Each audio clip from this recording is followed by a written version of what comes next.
स्वामी जी, अब जो बचा हुआ समय है, वो समय में इस साधना के साथ ही जोड़ करके करना चाहता हूँ।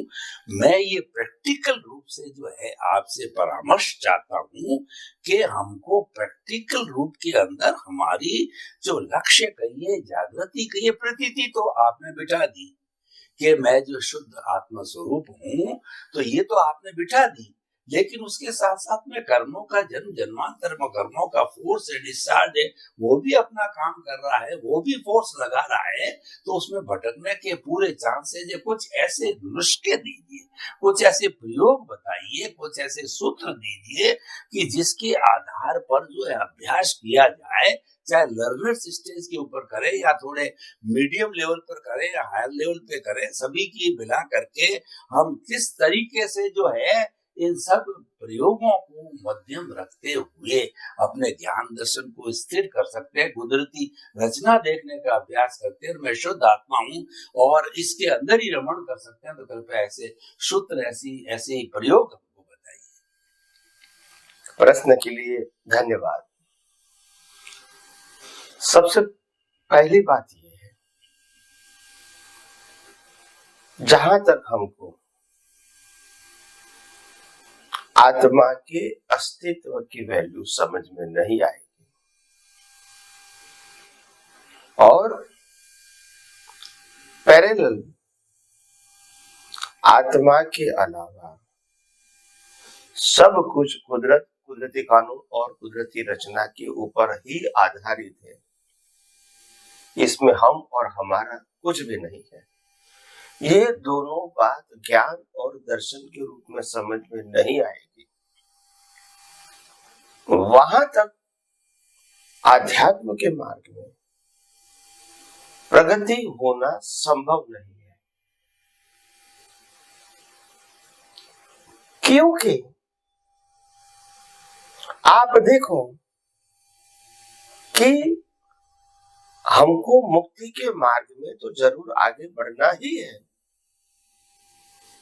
वो हमारा भाव है,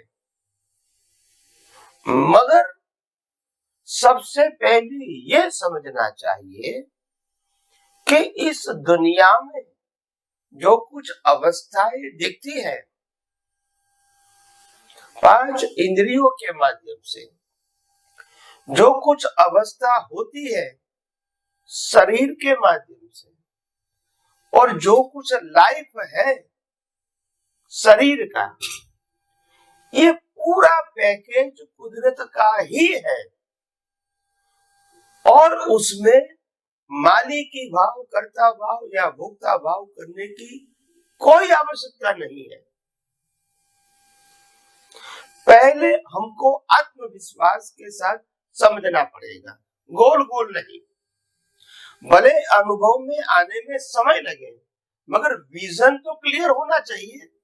जब तक विजन में कंफ्यूजन रहेगा, आपका पुरुषार्थ सही दिशा में नहीं जाएगा।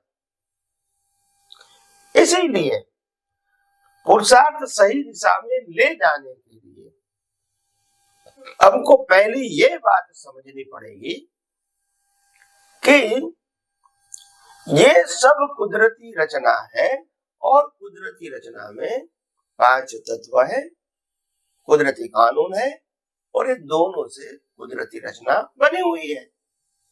जो अवस्था बनती है वो हमेशा टेम्पररी होती है,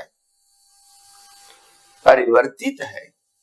इसमें मोह करने की, राग द्वेष करने की, मालिकी भाव, कर्ता भाव करने की, या मैं भुगतान कर रहा हूं, ये भी समझने की कोई आवश्यकता नहीं है।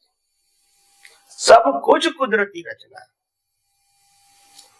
और ज्ञान के रूप में मैं चेतन, अविनाशी और अनंत शक्ति वाला था, हूं और रहूंगा। उसमें कोई परिवर्तन होने वाला नहीं है। ये दोनों पहले क्लियर होना चाहिए।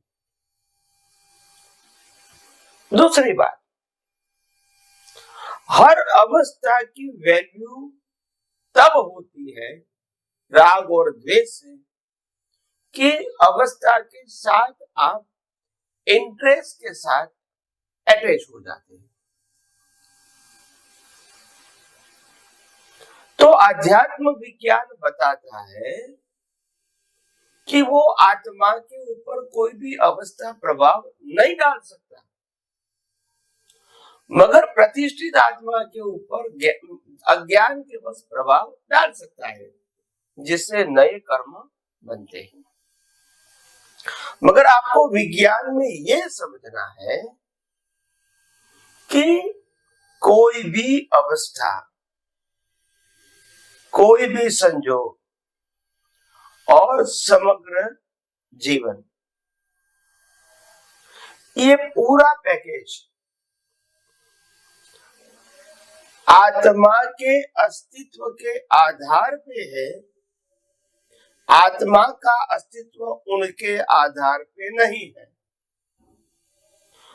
इसीलिए हमको शरीर और आत्मा दोनों साथ होते हुए भी केवल आत्मा की ही वैल्यू समझ में आनी चाहिए। अवस्था कितनी भी अच्छी है, अवस्था कितनी भी पाप पुण्य वाली है, लाभकारी है, फिर भी क्योंकि कुदरती रचना होने से आत्मा के साथ उसकी कंपेयर नहीं हो सकती। तो ये लाइन ऑफ डिमार्केशन हमारे विजन में होना चाहिए।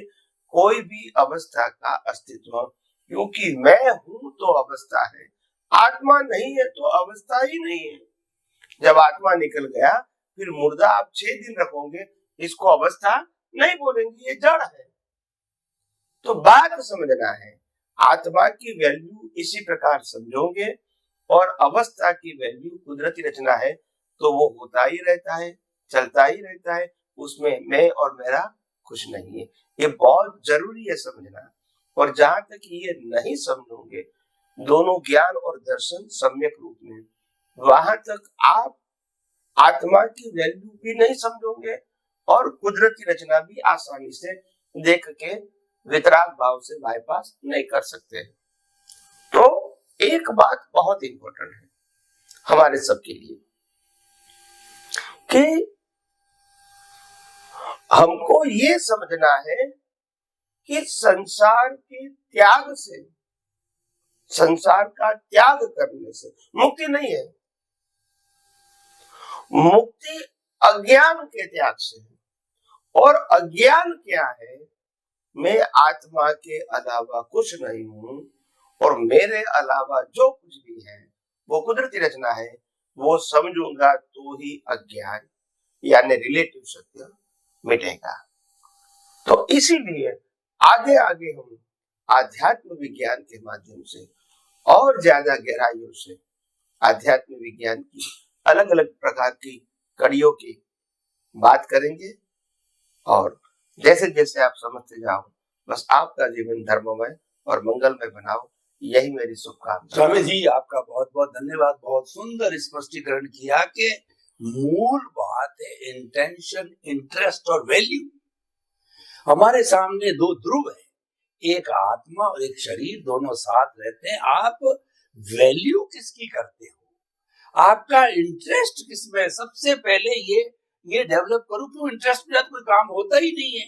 इंटरेस्ट हो रहा है जब स्वामी जी के साथ में हम बैठ करके जो है वो सत्संग कर रहे हैं और आप इंटरेस्ट है, आप जब बैठे हुए सुन रहे हो, नहीं तो कोई प्रश्न ही नहीं होता था। तो इंटरेस्ट बहुत जरूरी है। तो आपने बताया कि ज्ञान दर्शन का डेवलपमेंट और ज्ञान दर्शन स्थिर रहे तो सबसे पहले आप ये समझो कि मैं जो है वो विज्ञान घन स्वरूप आत्मा हूं, यानी मन वचन काया से मुक्त, ऐसा मैं शुद्ध आत्मा हूं। और इस शुद्ध आत्मा के अतिरिक्त पूरे संसार में 5 इंद्रियों से दिखाई देने वाला जितना भी है ये सारा कुदरती रचना है। ये अगर हम समझ में आ गया तो आप मान के चलिए कि मुक्ति निश्चित है। और स्वामी जी तो गारंटी लेते हैं, अगर आप सतत कुदरती रचना देखते हो तो स्वामी जी तो कहते हैं कुछ भावों में आपकी मुक्ति भी संभव है। ये क्यों कह रहे हैं? क्योंकि इनको सामने दिखाई दे रहा है। इनके ज्ञान दर्शन में खुला हो रहा है। तो आप समझ श्रोताओं की तरफ से स्वामी जी के प्रति बहुत बहुत धन्यवाद। स्वामी जी जय सच्चिदानंद। जय सच्चिदानंद।